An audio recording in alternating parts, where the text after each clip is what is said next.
لا حول ولا قوة إلا بالله العلي العظيم. حسبنا الله ونعم الوكيل، نعم المولى ونعم النصير. أعوذ بالله من الشيطان الرجيم. بسم الله الرحمن الرحيم. الحمد لله الذي يؤمن الخائفين وينجي الصالحين ويجزع المستكبرين ويهلك ملوكا ويستخلف آخرين. والصلاة والسلام على رسول الثقلين محبوب رب المشرقين والمغربين جد الحسن والحسين نبينا سيدنا أبي القاسم محمد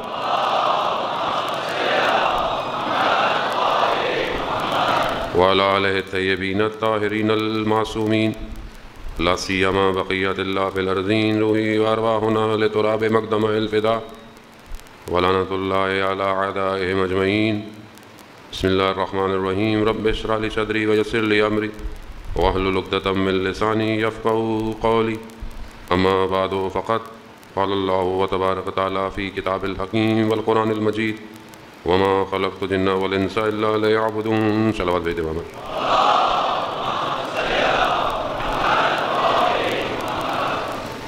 عزیزان محترم، ماہ محرم کی پہلی شب ہے.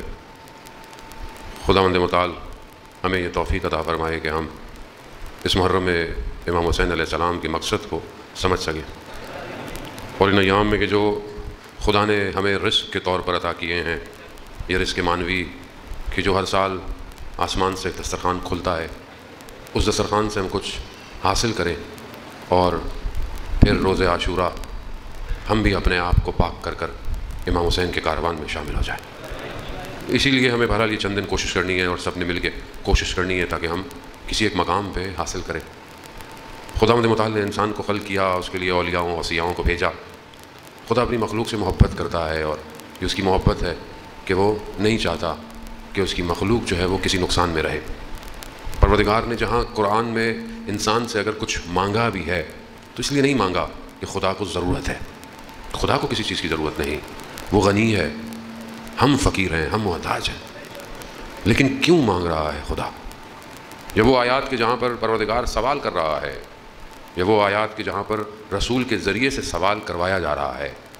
رسول خدا فرماتے ہیں: قل لا اسألکم، میں تم سے جو سوال کر رہا ہوں کیا ہے؟ کچھ نہیں ہے. میں تم سے کچھ نہیں مانگ رہا سوائے مودت کے. اب یہاں پہ بھی جو رسول خدا مانگ رہے ہیں، رسول خدا سائل نہیں ہے. سائل وہ ہوتا ہے جو اپنی حاجت لے کر آتا ہے، مگر رسول خدا کو حاجت کی ضرورت ہے. محبوب ہے، پروردگار ہے، مقصد کائنات ہے، ان کو کس چیز کی ضرورت ہے؟ وہ کیوں لے کر؟ یہ جتنے بھی سوال قرآن کر رہا ہے، خدا کہہ رہا ہے خدا کو کیا ہے؟ قرض دو. مگر خدا کو مقروض ہے خدا نخواستہ. خدا کے خزانوں میں کمی ہے کسی چیز، جو ہمیں دیا وہ بھی خدا نہیں دیا. اور اس کے پیچھے فلسفہ کیا ہے؟ خدا کیا چاہ رہا ہے؟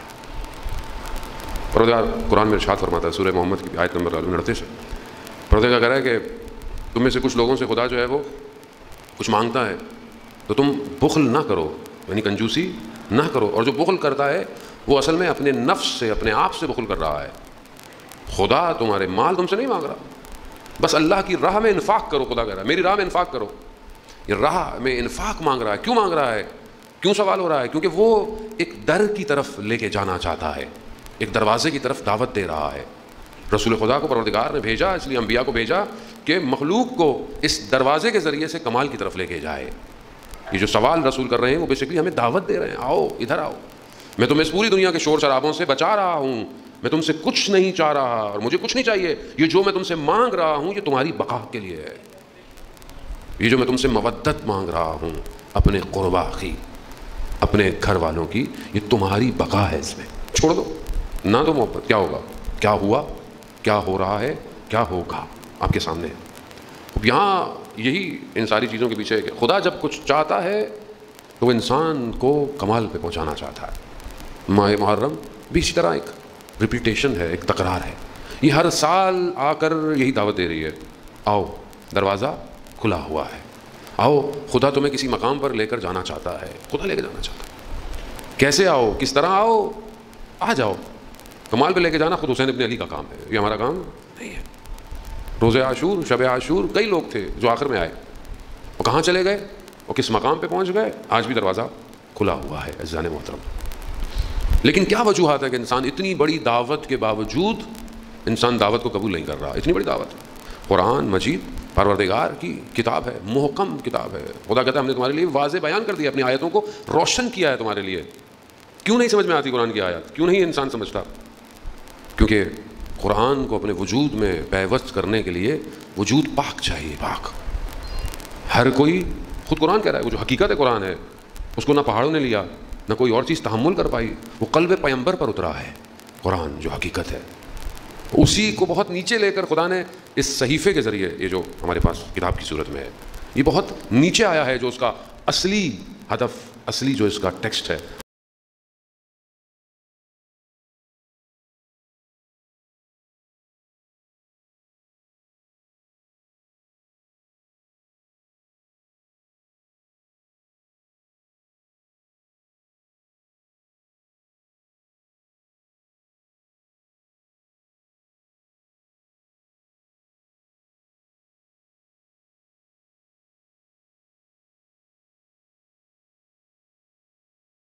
دونوں میں دونوں برابر نہیں ہے. لیکن کتنے پریشان ہیں ہم اپنی اولاد کے لیے کہ یہ قرآن کی تعلیم حاصل کرے. کتنے پریشان. ابھی یہیں سے آپ اسکوٹنگ شروع کر دیں. میں تو دیکھیں آتے اس لیے کہ آپ چیک لسٹ لے کر بیٹھا کریں کہ میں کہاں ہوں، ٹیکسٹ کہاں ہے. میں اپنے آپ کو بھی کہہ رہا ہوتا ہوں، یہ صرف آپ کے لیے نہیں. قرآن کتنا امپورٹنٹ ہے، قرآن کے لیے کتنے اچھے. سستا مولانا کون ہے قرآن پڑھائے گا؟ یہ فری میں کیوں نہیں پڑھاتے مولانا صاحب؟ قرآن پڑھانے کے پیسے کیوں لیتے ہیں؟ او لیول اے لیول کی فیسیں بھر کے دینی ہے ہم نے.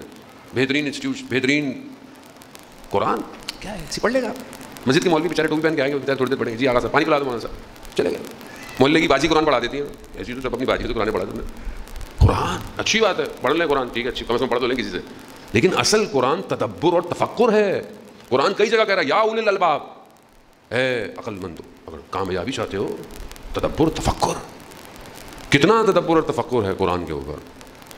مولانا صاحب بولے مولانا صاحب اتنے سارے مسلک ہیں، اتنے ہی ترجمے ہیں قرآن کے. ٹھیک ہے، اگر آپ اسٹریٹ ترجمہ بھی لے لیں تو بھی کوئی فرق نہیں پڑتا. آپ کتنی دفعہ قرآن کا ترجمہ پڑھا، کتنی دفعہ اس کو سمجھا، پھر کتنی دفعہ تفسیروں کا مطالعہ کیا. آپ بولے مولانا صاحب اگر سب ہم ہی پڑھ لیں تو پھر آپ کو کیوں بلاتے ہیں مجلس پڑھنے کے لیے؟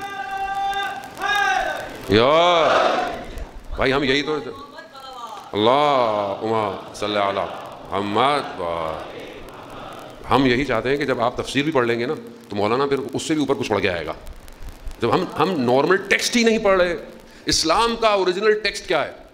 اوریجنل ٹیکسٹ قرآن ہے. قرآن ہی جب ہمارے وجود میں نہیں، ہم قرآن پڑھتے ہیں جب مرحومین قرآن خوانی میں کوئی بھی نہیں آتا، ویسے بھی لوگ بعد میں آتے ہیں، کھانا کب ہوگا مجلس کے بعد اس میں پہنچے. قرآن خوانی بیچارے کچھ لوگ گھر والے بیٹھے ہوتے ہیں. قرآن خوانی ایسی ہوتی ہے، وہ بھی ثواب کے لیے، جو آتا ہے بھی ثواب کے لیے. قرآن ثواب کے لیے. بیٹی کی شادی ہوئی، قرآن دے دو ساتھ، مخمل کے کپڑے میں لپیٹ کے دے دو. اتنا لپیٹو کہ کبھی زندگی میں کھلے ہی نہیں. عید کے ٹائم پہ دست ہٹے گی. باقی قرآن کہاں ہے؟ سفر پہ جا رہے ہو، اگر آپ کے گھر میں اچھا رواج ہے تو آپ کے گھر کے سر کے اوپر قرآن رکھ لیتے ہیں، چلو قرآن سے اگر اچھے ہیں، ورنہ تو جاؤ جلدی. کدھر ہے قرآن؟ کہاں ہے قرآن؟ تو دیکھنا عبادت، سننا عبادت، پڑھنا عبادت. لیکن جب تک یہ تفکر میں، تدبر میں تبدیل نہیں ہوتا، قرآن معاشرے کو ڈرائیو نہیں کرے گا. قاری بہت ہے، قاری امام حسین کے مقابلے میں تھے. ہمارے پاس سب سے پہلا جواب یہی ہے، جب آپ بولو نا قرآن پڑھو. مولانا صاحب تو امام حسین کے سامنے جو لوگ کھڑے تھے قاری تھے قرآن کے، تو کیا کرے؟ قرآن پڑھنا چھوڑ دے. نماز بھی پڑھتے تھے وہ لوگ، بہت سے لوگ نماز بھی نہیں پڑھتے. ناطق قرآن جب جنگ میں نیزوں پر خالی ڈبے تھے، وہ قرآن بھی نہیں تھا، اٹھایا، لوگ ہل گئے. مولا قرآن قرآن. بے بصیرتی کا یہی عالم ہوتا ہے جب انسان ولی الزمان سے دور ہو جائے. کیا کہا؟ مولا قرآن اٹھا لیا نیزوں پہ. امام نے فرمایا میں ناطق قرآن ہوں، میری سمجھ میں نہیں آ رہی تمہیں. عزیزان محترم، اگر ہم چاہتے ہیں، ان شارٹ بریکٹ کلوز، اگر چاہتے ہیں وقت کے امام تک پہنچے، اگر چاہتے ہیں، آیت اللہ عظمہ بہجت فرماتے تھے رضوان اللہ تعالیٰ علیہ. لوگ کہتے تھے وظیفہ دیں، امام زمانہ کی زیارت کریں. ہر کسی کو وظیفہ چاہیے، وظیفہ والی قوم ہے ہم تو. ویسے بھی وظیفہ دے دیں، امام زمانہ کا زیارت کریں. وہ کہتے تھے کہ اگر امام زمانہ کی زیارت چاہتے ہو تو قرآن کی زیارت کرو.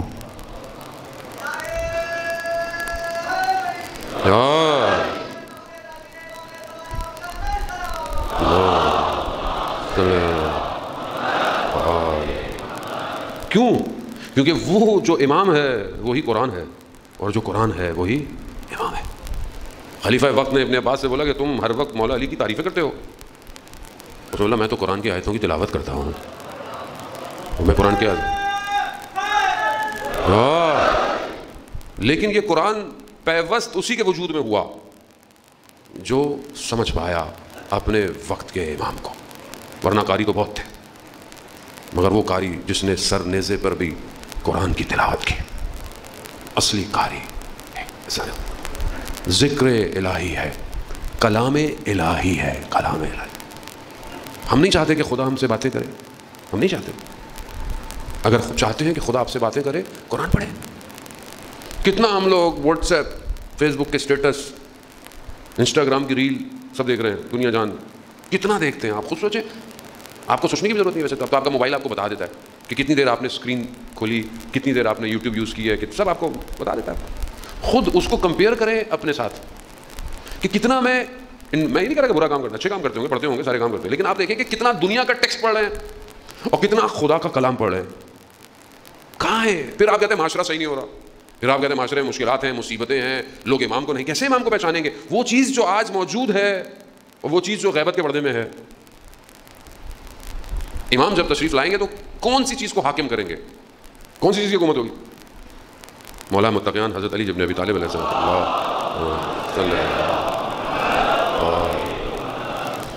امام نہج البلاغہ میں جہاں اپنے اصحاب کو یاد کرتے ہیں، امام نے اظہار شکوہ بھی کیا، گلہ بھی کیا ان لوگوں سے جنہوں نے امام کو پہچانا نہیں اور امام کو چھوڑ دیا دور۔ وہیں پر امام جو ہے وہ اپنے اصحاب کو بھی یاد کرتے ہیں جو امام کے صحابی ہیں، اور شدت یاد اتنی ہے، امام نے اتنی اس کے ساتھ یاد کیا ہے کہ نہج البلاغہ میں بیان ہے کہ امام نے اپنے انگلیوں کو دانتوں میں دبایا ہے، کہاں ہیں وہ جو ایسے تھے؟ پھر امام نے نام لیا ہے بعض، اینا عمار، عمار کہاں ہے؟ پھر امام نے ان کی خصوصیات بتائی ہیں۔ ہم چاہتے ہیں کہ ہم ان جیسے تو نہیں ہو سکتے ظاہر ہے، لیکن اس کی صف میں تو شامل ہو سکتے ہیں۔ وہاں امام نے ایک صفت یہ بتائی ہے کہ یہ وہ ہے جو قرآن کی تلاوت کرتے تھے اور اس پر عمل کرتے تھے۔ تلاوت اور عمل۔ اب تلاوت کیا ہے؟ مثال کے طور پر بہت ساری قرآن کی آیت ہے۔ قرآن کی ایک آیت ہے کہ پروردگار ارشاد فرما رہا ہے کہ الا بذکر اللہ تطمئن القلوب، آگاہ ہو جاؤ، اللہ کا ذکر دلوں کو اطمینان دیتا ہے۔ اب یہ پڑھیں اور اس پر عمل کیسے کریں؟ کیا جب ہم زندگی میں پریشان مشکل ہوتے ہیں اللہ کا ذکر اطمینان دیتا ہے؟ ان اللہ مع الصابرین، بے شک اللہ صبر کرنے والوں کے ساتھ ہے۔ لیکن کیا زندگی میں صبر کرتا ہوں؟ ان مع العسر یسرا، بے شک ہر مشکل کے بعد آسانی ہے۔ خوب یہ الم یعلم بان اللہ یرا، مگر تم نہیں جانتے کہ خدا تمہیں دیکھ رہا ہے، وہ قرآن کی آیت ہے۔ تو کیا پریکٹیکلی یہ میرے ذہن میں ہے کہ خدا مجھے دیکھ رہا ہے؟ خدا دیکھ رہا ہے۔ خدا کتنا مہربان ہے۔ رسول خدا حضرت محمد مصطفیٰ صلی اللہ علیہ وسلم، رسول خدا جب لوگوں کے درمیان میں تبلیغ پہ گئے تو آپ کو پتا کتنی مشکلات تھیں، لوگ شروع میں رسول خدا کو کتنی تکلیفیں، کتنی اذیتیں، رسول خدا نے اپنے آپ کو زیادہ سے زیادہ عبادت میں ڈالنا شروع کر دیا۔ عبادت، زیادہ عبادت، کیوں؟ تاکہ میں زیادہ جب کروں تو لوگوں کے وجود میں زیادہ چیزیں داخل ہونا شروع۔ اتنی رسول خدا نے عبادت کر دی کہ پروردگار کہہ رہا کہ ہم نے رسول قرآن اس لیے نہیں نازل کیا کہ تم مشقت میں پڑ جاؤ۔ قم اللیل الا قلیلا، اے نبی اتنا مت رات کو کھڑے ہو کہ تمہیں تکلیف ہو جائے، پاؤں سوج جاتے تھے ان کے، کس لیے؟ امت کے لیے، امت کے۔ روایات میں بیان ہوتا ہے، پروردگار جامع سعادات میں بھی ملا نراکی نے اس روایت کو بیان کیا ہے، فرماتے ہیں کہ رسول خدا نے خدا کی بارگاہ میں کہا کہ پروردگار قیامت والے دن میری امت کا جب حساب ہو رہا ہو نا تو میرے علاوہ کسی کو مت دکھانا۔ اتنی رسول خدا کو امت سے محبت ہے کہ وہ جب ظاہر آپ کو پتا ہے قیامت والے دن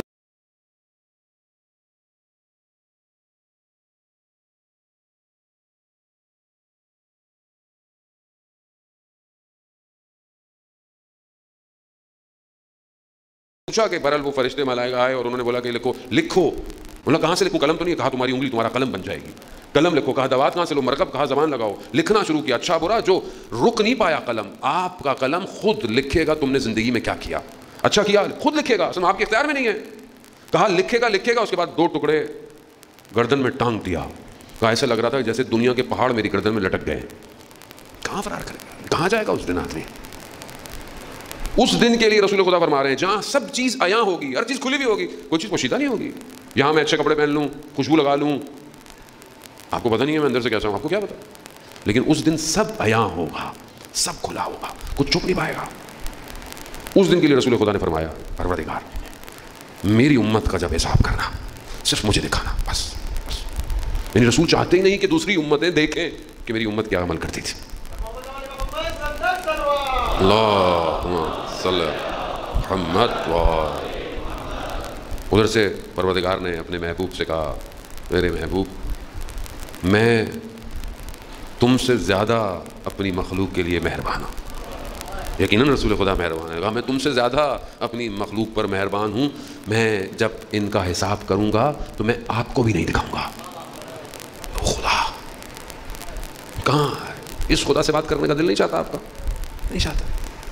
میں اپنے آپ سے کہہ رہا ہوں جانب کتنا ہم لوگ باتیں کرتے ہیں ایک دوسرے سے, کتنا ہم لوگوں سے باتیں کرتے ہیں, کتنا ہم نامحرم سے باتیں کرتے ہیں. یہ سوشل میڈیا برباد کر دیا اس نے.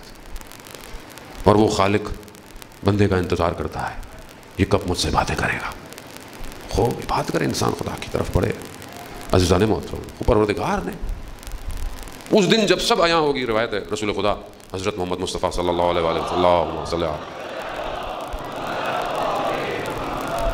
اپنی بیٹی کے گھر آئے, دیکھا کہ بیوی پریشان ہے. کہا فاطمہ آپ کیوں پریشان ہیں؟ کہا بابا مجھے قیامت کا منظر پریشان کیے ہوئے. کہا آپ کو کیسی پریشانی؟ کہا بابا اس دن ساری چیزیں ظاہر ہوں گی, ساری چیزیں عیاں ہوں گی. ایسے میں حضرت جبرائیل کہتے ہیں نازل, رسول خدا کی خدمت میں سلام کیا. کہا ہمارا خدا نے سیدہ کو سلام بھیجوایا ہے اور ان سے کہیں کہ پریشان نہ ہوں, ہم ان کے چاہنے والے کو قیامت والے دن نور میں رکھیں گے. نور میں رکھیں لیکن ہو ان کو ماننے والا, ماننے والا. کہنا آسان ہے, ماننا مشکل. زبان سے کہیں ہم مانتے ہیں, عمل مخالف, جھوٹ کیسے کرے گا آپ؟ جانا محترم بس یہی ہے. ولی الزمان جو لوگ پہچان گئے وہ قربان ہو گئے, جو نہیں پہچانے وہ گھومتے رہے. آج جس دور میں ہم زندہ ہیں یہ دور بہت پیچیدہ ہے. اب جنگ جو ہے وہ ایک جنگ نہیں ہے کہ مطلب دشمن آئے اور آپ کے شہر پہ ملک پہ حملہ کر دے. اب جنگ جو ہے وہ مرکب ہے, یعنی بہت ساری جہت سے جنگ لڑی جا رہی ہے. یعنی ساری ٹیکنیک, ساری اسٹریٹجیز کام ایک ہی ساتھ. پہلے جنگ لڑتی تھی, ملک آیا ادھر مارا ادھر مارا, ادھر ورلڈ وار 1 ورلڈ وار 2 ایسی ہوئی, قوم آئی ٹھک ٹھک مارا. اب ایسا نہیں ہے. اب ایک ہی ٹائم پر ساری چیزیں استعمال ہوتی ہیں. یعنی سامنے سے بھی مار رہے ہیں, یوکرین کی وار کے سامنے صرف وار نہیں ہے, پروپیگنڈا وار بھی ہے, میڈیا وار بھی ہے, سائبر وار بھی ہے, ڈیٹا وار بھی ہے, انٹیلیجنس, ساری جنگ ایک ساتھ جڑی ہوئی ہے. یعنی جب یوکرین پہ حملہ ہوا تو کیا دکھایا اس نے؟ رشیا ظلم کر رہا ہے, رشیا نے یہ کر دیا, رشیا نے وہ کر دیا. نا ادھر یمن میں اتنے عرصے تو مارتے رہو, یہ نہیں دکھایا تم نے کبھی, یہ جنگ نہیں دکھائی کہ یہاں ظلم ہو رہا ہے, وہاں کیوں دکھا رہے ہو؟ خوب کیونکہ میڈیا وار ہے, ساری اسٹریٹجیز ہاتھ میں ان کے, جنگ کو اس طرح دکھایا. اب یہ مسئلہ یہ کہ یہ ہمارے ٹی وی چینلوں پہ بھی لائیو جا رہا ہے, کل سے میں مجلس پڑھنا بند ہو جائے گا میرے کو. سلوات بھیج دیں محمد والے میں. مسئلہ ہے کیونکہ قوم کا اصل میں شعور کا لیول ایک لیول ہے نا, اور ہم چاہتے نہیں لیول اوپر نیچے ہو, تو اس لیے کیمرے ہر جگہ آ جاتے ہیں. مولانا صاحب دیکھ کے خیال کر کے وہی رہنے جو ہم لوگ ہیں. تو اسٹریٹجی اس ٹائم مکس ہے, سائبر وار ہے. اب ایک ساتھ نہیں ہو, کہیں جنگ ہو رہی ہوتی ہے, جو جنگیں ابھی آس پاس ہوئیں اس میں کیا ہے, اس میں یہ نہیں ہے کہ ایک آدمی مار رہا ہے, وہ اوپر ڈرون سے دیکھ رہا ہے دشمن کہاں کھڑا ہوا ہے, ڈیٹا ایکسٹریکٹ ہو رہا ہے.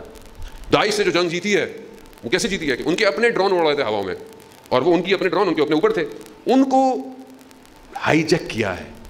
جو تصویریں وہ خود دکھا رہے تھے وہ ادھر نظر آ رہی تھی. جنگ اب تبدیل ہو گئی ہے, جس کے پاس زیادہ ڈیٹا ہے وہ جیت جائے گا, جس کے پاس زیادہ انفارمیشن ہے وہ جیت جائے گا. دشمن کو سمجھیں آپ, جب تک آپ کو اپنے زمانے کا دشمن سمجھ میں نہیں آئے گا آپ وقت کے حسین کے ساتھ نہیں کھڑے ہو سکتے. آپ بولے تاریخ پڑھ کے گھر چلے جائیں, ہسٹری پڑھ کے گھر چلے جائیں, یہ واقعہ سنائیں گھر چلے جائیں, مولانا چلے جائیں, خیبر سنائیں, خندق سنائیں, خدا حافظ مولانا, یا مجلس پڑھی, واہ واہ زبردست زبردست, آپ واہ کر کے گھر چلے جائیں, مولانا موٹا سا لفافہ لے کے اپنے گھر چلے جائیں گے. ولی الزمان تنہا ہے, تنہا رہے گا. اسے حر چاہیے زمانے کے, اور اس کے لیے دشمن کو پہچاننا پڑے گا آپ کو. صف میں کون ہے, کیسے لڑنا ہے, کیسے تیار کرنا ہے. وہ مسلمان ہے آفٹر آل, چاہے سنی ہو, جو شیعہ ہو, اس سے کوئی فرق نہیں پڑتا. اور سب کا ایمان اور عقیدہ ہے کہ اسلام دنیا پہ حاکم آ کے رہے گا, آ کے رہے گا. کیسے, کب, کیوں, ہمیں اپنا حصے کا رول پلے کرنا ہے بس. آپ اپنے حصے کا رول پلے کر دیں, آپ کی سٹوری ختم. نیکسٹ. آپ یہ سوچتے رہے کیسے ہوگا, کیا ہوگا مولانا, میں کیوں کروں, میں اپنی زندگی انجوائے کروں, مجھے کیا ضرورت ہے دنیا میں کیا ہو رہا ہے. تو پھر یہ ایسے ہی ہے جیسے کوئی مردہ لاشیں چل رہی ہیں, انہیں کوئی فرق نہیں پڑتا معاشرے میں برائی ہو رہی ہے, گناہ ہو رہا ہے, ظلم ہو رہا ہے, ہونے دو. ایسا نہیں, اس طرح کربلا نہیں پہنچ سکتے. ولی الزمان تک پہنچنے کے لیے پہلے جہاں میں نے کل ابھی خدمت کیا کہ اپنی ذات سے باہر آنا پڑے گا, وہاں اس وادی میں داخل ہونا ہے, وہ وادی جو امام کی وادی ہے, جو امام کا ملک ہے.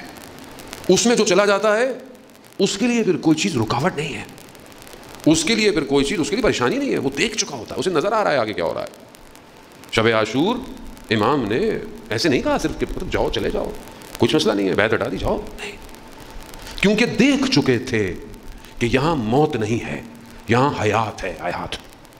اور جو حیات کو دیکھ لے اسے پھر کوئی نہیں روک سکتا. کوئی روک پایا آج تک؟ دنیا قومیں مر گئیں مگر کیا ذکر حسین ابن علی ختم ہوا؟ نہیں ہوا, کبھی بھی نہیں ہو سکتا. آج پوری دنیا, آپ کو کوئی پیسے دیتا ہے مجلس میں, گھر میں کوئی پیسے دیتا ہے, گھر گھر جگہ جگہ, نہ دنیا کی کوئی ایک حکومت مجلس سے کرا سکتی ہے, خود امام حسین, خود امام حسین. کیوں؟ کیونکہ جتنی وہ ہستیاں تھیں کہ جو خود اس قابل ہیں کہ کمال اور انسان کامل ہیں, انہوں نے بھی حسین کو یاد کیا ہے. سب نے خود, ساتویں امام مریض ہے, پیسے دے کر شخص کو بھیجا, جاؤ کربلا جاؤ, امام کے کبے کے نیچے کھڑے ہو کر میرے لیے دعا کرو. امام ہے خود آئمہ علیہ السلام نے. پانچویں امام نے وصیت کی کہ میرے پیسوں سے 10 سال تک مینا کے مقام پر عزاداری کرو. کیوں؟ کیونکہ امام حسین علیہ السلام, ابھی ابن کعب راوی رسول کے ساتھ بیٹھا ہوا ہے, جیسی دیکھا ایک بچہ آیا, رسول خدا کو سلام کیا, رسول خدا نے اسے سلام کا جواب کیا. پھر رسول خدا نے فرمایا اے زینت و زمین اور آسمان. راوی کہتا ہے یا رسول اللہ, مگر آپ سے بڑھ کر بھی دنیا کی کوئی زینت ہے؟ آپ خلقت خدا کا ہدف ہے, آپ کے چکر میں دنیا خلق ہوئی, آپ مقصد ہے دنیا ہے, آپ کے علاوہ بھی کوئی زینت ہے, اور آپ اس بچے کو کیا کہہ رہے ہیں؟ کون بچہ؟ حسین ابن علی. رسول خدا فرماتے ہیں کہ حسین کی منزلت زمین سے زیادہ عرش پر ہے, عرش. ہر نبی نے حسین ابن علی پر گریہ کیا ہے, ہر نبی, ہر نبی جو گزرا ہے کربلا سے, حضرت آدم سے لے کر خاتم تک حسین ابن علی پر گریہ ہے. وجہ کیا ہے؟ وجہ یہ ہے کہ حسین, امام حسین کی کشتی نجات کی سب سے تیز ہے, رحمت واسع ہے. آپ کے سامنے ایک خلیفہ کا دور ہے, ہمیں 10ویں امام کا دور ہے, خلیفہ کے بعد بیٹھے ہیں. آپ کو بتایا کہ مختلف, ایک کرسچن مسیح جو مناظرے کرنے آتے تھے, اس نے کہا کہ خاک کربلا جو ہے, مولانا کے پاس صاحب نا, اس میں شفا ہے. مگر ایک منافق بیٹھا ہوا تھا, اس نے بولا اگر شفا اس میں ہے تو یہ پھر جو کھائے گا, جو مریض نہیں ہوگا اس کو مرض بھی ہونا چاہیے. اندر بخس تھا, اس نے جیسے ہی کھایا وہیں پر حالت خراب ہوئی, مر گیا. اس دن وہ کرسچن کہتا ہے کہ فوراً جو ہے اس نے کربلا جانا شروع کر دیا. صرف خاک, کسی اور حرم کی خاک کھانے کی اجازت نہیں ہے, صرف زندہ آباد, زندہ آباد, مردہ آباد, مردہ آباد. بہرحال یہ انتظامیہ کو چاہیے کہ آپ کے نیشنل ٹی وی پروگرام جا رہا ہے تو نعروں کو بھی پتہ نہیں کس کو کب ناراضگی ہو جائے, تو اس کا خیال رکھیے گا. اللہ صلی علی محمد. اللہ, ہمیں کوئی گھبراہٹ نہیں, مجلس آپ کی بند ہونی, ہمیں کیا بند ہونا ہے, ہم تو گھر سے نکلے بند ہونے کے لیے ہوتے ہیں, ہمیں کوئی نہیں ہے. لیکن بہرحال یہ آپ سب کی ذمہ داری ہے. مجھے کئی لوگوں نے بولا مولانا صاحب لائیو مجلس نہیں کریں اور مشکلات ہوتی ہیں. میں نے کہا نہیں, انشاءاللہ لوگ خود سمجھتے ہیں کہ لوگ دنیا دیکھ رہی ہے, خام خواہ ہمارے کسی ایک بات کی وجہ سے لوگ محروم نہ رہ جائیں. البتہ ہماری مجلس میں کوئی ایسا چیز ہوتا بھی نہیں ہے, سب کے لیے دروازہ کھلا ہوا ہے, کیونکہ یہ ہمارا دروازہ نہیں ہے, یہ حسین ابن علی کا دروازہ ہے جو سب کو دعوت دیتا ہے ہدایت کے لیے. عزیزان محترم, کوئی اور ہستی ایسی نہیں ہے. کتنے بڑے بڑے لوگوں نے کہا کہ کاش ہمارے پاس حسین کا پرچم ہوتا. بہت بڑا کرسچن کا فادر تھا, کہا کہ اگر ہمارے پاس حسین ابن علی ہوتے تو ہم پوری دنیا کو مسیح کر چکے ہوتے. خود گاندھی جو ہے وہ کہتا ہے میرے پاس 72 ہوتے تو میں سب کچھ فتح کر لیتا. لیکن افسوس کہ جن کے پاس ہیں, ہم آپس میں ختم ہو گئے, ہم دوسروں کیا بلاتے دعوت کے لیے. تو اس لیے یہ وادی بہت بڑی وادی ہے, دل کھول کے آئیں, ذہن کو کھول کر اس میں داخل ہوں. کہیں اور امام لے کے جانا چاہتے ہیں، اس جگہ تھوڑی دیری کے لیے آ جائیں، اور وہ تبھی ممکن ہے جب اصلی ٹیکسٹ، اوریجنل ٹیکسٹ اندر آئے. میری باتوں میں کوئی اتنا اثر نہیں ہے. قرآن پڑھیں، رکیں، ترجمہ پڑھیں، سمجھیں. جو 10 آیتیں کم سے کم پڑھتا ہے وہ غافل. ریکمنڈڈ 50 آیتیں ہیں ڈیلی کم سے کم. آیت اللہ نخود کی سوانی فرماتے تھے فجر بین طلوع ہیں، یعنی جب صبح صادق سے لے کر جب سورج نکلتا ہے، قضا فجر جب ہو جاتا ہے، یہ 1-1.25 گھنٹے کا ٹائم. کہا یہ بہترین وقت ہے، اس میں تاکیبات قرآن کی تلاوت. ہم تو الارم تب لگاتے ہیں قضا کتنے بجے ہو رہی ہے، آخری ٹائم بتا دیں، اس ٹائم اٹھیں گے. تبھی تو زندگی میں پریشانی ہے زنے مت. مجھے آپ بتائیں کچھ تو لیں جو اتر رہا ہے، اتر رہا ہے. صرف آپ سمجھتے ہیں اولیاء کے اوپر اترتا ہے، سب کے اوپر اترتا ہے. لیکن کیونکہ یہاں رن وے ہے ہی نہیں کراچی کی سڑکوں کی طرح، سب ٹوٹا پھوٹا ہے، ہر جگہ گڑھا ہے، تو کہاں اترے کوئی؟ تو صاف کریں، صاف، اس کو اسٹریٹ کریں. صرف خدا، بس بولیں خدا کے لیے، انفاق کریں خدا کے لیے، ناراض بھی ہوں تو خدا کے لیے. اپنی وجہ سے ناراض نہ ہو، بہن بھائیوں سے ناراض، ماں باپ سے ناراض، دوست سے ناراض، ہنسے خدا کے لیے، بس جانے مت، روئیں خدا کے لیے. تب یہ آپ یقین کریں، آپ قرآن کھولیں گے آپ کو لگے گا خدا آپ سے بات کر رہا ہے. قرآن بات کر رہا ہے، آپ سے بات کر رہا ہے. پھنس جائیں گے ایک ہی آیت پہ، رک جائیں گے ایک ہی آیت پہ، رک جائیں گے. بات کرے گا، زندگی میں لے کر آئیں قرآن. تب آپ کو لگے گا کہ زندگی کیا ہے. ہر دفعہ بڑے بڑے مفسرین، ہم تو بہرحال چھوٹے طالب علم ہیں، کہا جب بھی قرآن کی ایک ہی آیت کو بھی کئی دفعہ پڑھا، ہر دفعہ نئے معنی دیتی تھی. ہر دفعہ. کب پڑھیں گے ہم تفسیر کب پڑھیں گے زندگی میں، کب پڑھیں؟ اب تو اتنا آسان ہو گیا ہے، میں جوانوں سے کہہ رہا ہوں، سوشل میڈیا پہ ابھی ہم نے بھی، ہمارے دوستوں نے زحمت کی، 7 منٹ کی ڈیلی ویڈیو ہے، 7 منٹس تفسیر کی، 7 منٹ. ہفتے میں 6 ویڈیو ہیں، ایک دن کوئز ہوتا ہے، تاکہ جو آپ نے پڑھا ہے اس کو ٹیسٹ لے لیں. ہم تھوڑا ٹیسٹ بھی تو لینا ہے. 3 سال سے 5 سال میں ایک تفسیر آپ کی ختم ہو جائے گی. 7 منٹ نہیں ہے ہمارے پاس. آپ یقین کریں گے زندگی میں کیسے امام زمانہ تک پہنچے، مجھے آپ بتائیں. مولانا متقیان کہہ رہے ہیں کہ وہ تھے جو قرآن پڑھتے تھے اور اس پر عمل کرتے تھے.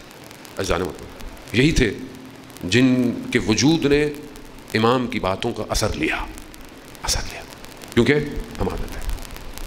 کئی لوگ امام کے ساتھ شامل ہوئے، کئی لوگ آئے. بہرحال وقت بہت تیزی سے اپنی ساتھ ہے، مجھے تو خیر پتہ بھی نہیں چلتا. آپ اتنے غور سے ماشاء اللہ سن رہے ہوتے ہیں، مجھے خود نہیں پتہ چلتا. اذان محترم، کیا وجہ تھی کہ کئی لوگ رک نہ پائے؟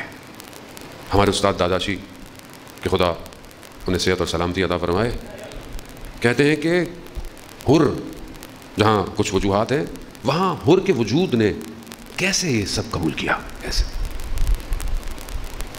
روکا امام کو، امام کے رخ کو روک دیا، امام کی سواری کو، لگام کو پکڑا. پھر امام نے کہا حر تیری ماں تیرے غم میں بیٹھے، مگر حر نے جواب نہیں دیا. حضرت حر نے کیا کہا؟ کہا کہ آپ کی والدہ کا جو مقام ہے میں یہ بات آپ کو نہیں کہہ سکتا. کیا وجہ تھی کہ اندر سے یہ بات نکلی؟ اس کا مطلب ہے کہ اندر پاکیزگی تھی. کیسے تھی؟ ہمارے استاد کہتے ہیں کہ یہ جب کوفہ میں، ظاہر ہے کوفہ کا شجاع ترین شخصوں میں سے ہے، تبھی تو لشکر کا سردار ہے. کہا جب یہ کوفہ میں تھا تو اس کا جو استاد تھا جو اس کو قرآن کی تفسیر کا درس دیتا تھا وہ اہل بیت کا ماننے والا تھا. قرآن اندر پیوست ہوتا ہے. جو جوان قرآن کی تلاوت کرتا ہے، روایات ہے، قرآن اس کے گوشت میں پیوست ہو جاتا ہے. کٹتی رہیں گردنیں، لا الہ الا اللہ، کچھ نہیں ہوا. کیوں آج تک آپ سلام کرتے ہیں؟ سب کرتے ہیں مگر زندہ ہیں، لیکن قرآن کہہ رہا ہے زندہ ہے. گمان نہ کرو، وجود صامت قرآن اور ناطق قرآن سے پیوست ہوا تھا. شب عاشور خیموں میں قرآن کی تلاوتوں کی آوازیں تھیں. ولی الزمان تک آسان نہیں تھا پہنچنا، حر جیسے پہنچا. شب عاشور حر ٹہل رہا ہے، بے چین ہے، پریشانی. کیا پریشانی ہے؟ شخص نے کہا حر اگر کوئی مجھ سے پوچھتا کہ کوفہ میں کوئی سب سے شجاع ہے تو میں تمہارا نام لیتا، مگر تم تو پریشان نظر آ رہے ہو. کہا قرار یہ نہیں تھا کہ جنگ ہو، قرار نہیں تھا، یہ تو جنگ کی باتیں کر رہے ہیں، بس اضطراب ہے. اللہ اکبر. آیت اللہ نخودکی سے پوچھا کسی نے کہ قرآن کی آیت میں یہ جو سورہ انا انزلنا میں ہے، یہ لیلۃ القدر کیا ہے؟ وما ادراک ما لیلۃ القدر، تم نہیں جانتے کہ لیلۃ القدر کیا ہے؟ خیر من الف شہر، 1000 مہینوں کی شبوں سے، 1000 مہینوں کی راتوں سے، یعنی ایک رات سالوں کو طے کرا سکتے، ایک رات صرف۔ انہوں نے پوچھا یہ کیسے ہے، کیسے؟ تو کہتے ہیں کربلا، حر۔ کہا لیلۃ القدر کی تفسیر فاطمہ ہے، سیدہ، احترام کیا بی بی کا، حر کو کیا کیا، کہاں پہنچا دیا؟ حر علیہ السلام سب سے آخر میں آئے، آخر میں سب سے پہلے گئے۔ اللہ اکبر۔ عزیزان محترم، صبح اپنے آپ کو ہاتھوں میں رسیاں ڈالیں، کہتے ہیں آنکھوں میں پٹیاں، اپنے بیٹے کو بھی ساتھ لیا، کہا مجھے امام کی خدمت میں لے جاؤ۔ سواری کو آتے دیکھا، حضرت علی اکبر سے، امام نے پوچھا کون ہے؟ کہا بابا ہو رہا آیا ہے۔ کہا جاؤ لے کر آؤ۔ امام ہے۔ امام نے وہ جملہ ایسے نہیں بولا تھا، اور تیری ماں، امام جانتے تھے کہاں ایک بیج لگانا ہے، ہادی ہے اللہ، امام جانتے تھے ہو رہا آئے گا، آؤ لے آؤ، اور کو لے کر آؤ، ہو رہا ہے۔ امام کی خدمت میں امام سے معافی مانگنا، اور کو امام اور نے کہا مولا مجھے اجازت دے میں اہل حرم سے معافی مانگ لوں۔ اور خیموں کے باہر گیا، بیٹھ گیا اور کہا مجھے معاف کر دیجیے گا، وجہ بنی نا رکنے کی، کہا مجھے معاف کر دیجیے گا، قیامت میں میرا شکوہ مت کیجیے۔ حر سے پہلے حر کا بیٹا گرا، شہید ہوا، اس سے پہلے کہ حر پہنچتے امام حسین پہنچ گئے۔ کہا حر جوان بیٹے کی لاش پہ باپ نہیں آتا۔ اللہ اکبر، بس یہ مصائب کافی ہیں۔ حر جوان بیٹے کی لاش پہ باپ نہیں آتا۔ تو حر کو کیا بتائیں ہم کہ حر تمہارے بیٹے کی بدن پہ تو امام نے تمہیں منع کیا، خود تمہارے بدن، خود حر جب گرا امام پہنچے ہیں، عزیزان محترم، خود امام پہنچے ہیں، اور حر سے کہا آخری وقت حر تمہاری ماں نے تمہارا کتنا اچھا نام رکھا ہے، حر آزاد ہو جاؤ، آزاد۔ میں کہوں گا حضرت حر آپ کے بیٹے کے بدن پہ بھی امام حسین ہے، کاش آپ کچھ دیر اور ہوتے تو پھر آپ دیکھتے کس طرح حسین علی اکبر کے بدن پہ۔ ہاں عزاداران حسین، بہرحال آپ مصائب آگے ہیں، آپ سنیں گے، شبیں اور ہیں، آپ مصائب سنیں گے، بہرحال آج تو پہلی رات ہے، آج چاند محرم نکل آیا ہے، آج کربلا میں یہ چاند نکلا ہوا ہے، آج شورش ہے اور غم ہے، آج ایک ماں مدینہ سے نکل پڑی ہے، لیکن کس طرح حسین، بعض مقاتل کہتے ہیں کہ امام حسین سے اپنے بیٹے کے بدن پہ جایا نہیں گیا۔ عزاداران محترم، ایک ایک کر کر اسی طرح امام کے بہت صحابی گئے، امام سب کے بدن پہ پہنچے ہیں۔ ہاں مگر وہ کتنا سخت وقت تھا کہ جب خود زہرا کا لال گرا، کوئی نہیں ہے، شاید ایک آواز آئے، ایک ماں مدینہ سے جو چلی تھی وہ عصر عاشور اپنے بیٹے کے بدن پر۔ الا لعنت اللہ علی القوم الظالمین وسیعلم الذین ظلموا ای منقلب۔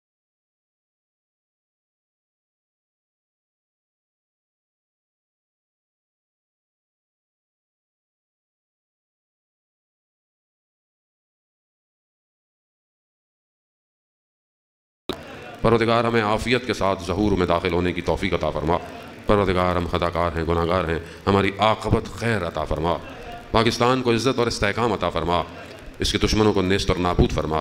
مجلس، عزاداری، جلوس جہاں بھی ہو رہی ہے پروردگار ان سب کی جان مال عزت آبرو کی حفاظت فرما، اور جو شرپسند عناصر ہیں جو ماہ محرم میں تفرقہ ایجاد کرنا چاہتے ہیں، اہل سنت مومنین کے درمیان میں اختلاف کرنا چاہتے ہیں، ملک کی امنیت کو خراب کرنا چاہتے ہیں، پروردگار انہیں ان کے اس کام میں کفر کردار تک پہنچا۔ پروردگار آپس میں محبت اتفاق سے رہنے کی توفیق عطا فرما۔ ہم سب کو مل کر اپنے وقت کے امام تک پہنچنے کی توفیق عطا فرما۔ علماء اکرام، مراجع اکرام، سوز خوان، سلام پڑھنے والے، نوحہ پڑھنے والے، مرثیہ پڑھنے والے، ذاکر، خطیب، جو بھی جہاں جہاں اسکاؤٹ، میڈیا، پولیس، رینجرز، انتظامیہ، اہل محلہ، جو بھی جس طریقے سے بھی اپنی خدمت کر رہا ہے عزاداری کے لیے، پروردگار انہیں اپنی بارگاہ سے اجر کثیر عطا فرما۔ جو بیمار ہیں انہیں بیمار کربلا کے صدقے شفائے کاملہ عطا فرما۔ جو مقروض ہیں ان کے قرضوں کو غیب سے عطا فرما۔ بہت سارے لوگ بے گناہ اسیر ہیں، ہمارے ایک عزیز دوست سید وصال حیدر، وہ بھی بے گناہ اسیر ہیں، اس کے علاوہ بھی دنیا میں جہاں جہاں بھی مومنین بے گناہ اسیر ہیں، جلد سے جلد رہائی عطا فرما۔ پروردگار ہمیں حج، عمرہ اور زیارات کی توفیق عطا، زیارت نصیب فرما۔ اللہم ارزقنا زیارت الحسین فی الدنیا و شفاعتہ فی الآخرہ۔ صلوات بھیج دیں محمد والا۔